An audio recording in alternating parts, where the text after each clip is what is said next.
dengan spiritual. Ini untuk spiritual perkara lain, ini untuk sekular perkara lain. Tapi dalam Islam tidak ada perpisahan antara yang dikatakan sekular dengan yang dikatakan sebagai spiritual. Kerana kita adalah agama yang juga menentukan cara hidup kita. Ad-din, agama lain tidak menjadi ad-din. Mereka cuma bila nak sembahyang, lepas tu nak buat kerja lain.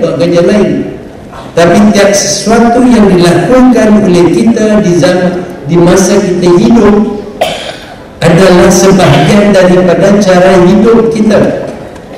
Apakah yang perlu dilakukan oleh kita semasa kita hidup yang tidak khusus berkenaan dengan amalan agama Islam, supaya ad-din bermakna hidup lebih sempurna orang Islam.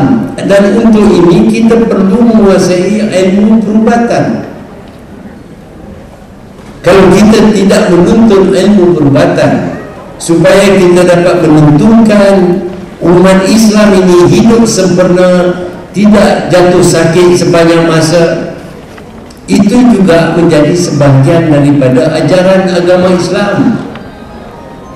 Sebab itu kita tahu dan kita sebut selalu bahawa ayat yang pertama yang disampaikan sebagai wahyu kepada Rasulullah ialah Iqra.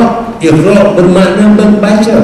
Tak disebutkan bacalah kamu akan agama Islam dalam Quran, tak ada. Dia cuma kata Iqra bismi rabbikal ladzi khalaq. Itu saja yang disebut dalam Quran. Dan yang disebutkan itu ialah berkenaan kelahiran manusia, cara mana dia dilahirkan. Itu adalah sesuatu yang termasuk dalam bidang ilmu perubatan. Dan kalau cara hidup Islam dianggap oleh dunia sebagai cara hidup yang baik, saya yakin lebih ramai daripada orang bukan Islam akan menerima agama Islam.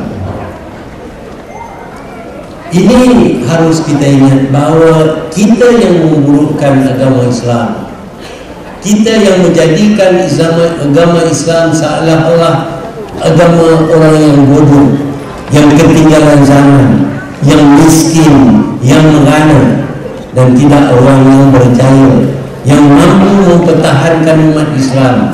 Ibadat-ibadat tertentu kita harus tahu, walaupun kita tidak paksa mereka. Tetapi apabila pegangan mereka menjadi semakin lama semakin kuat, percayalah mereka akan kuat dengan ibadat-ibadat mereka. Dengan adanya zuriat mereka, anak mereka, cucu mereka akan menjadi lebih kuat, akan memegang kepada ajaran Islam dengan lebih kuat. Seperti mana juga kita orang Melayu sekarang ini. Kita orang Melayu tak nak ingat, tak nak sebut bahawa sebelum ini kita bukan Islam.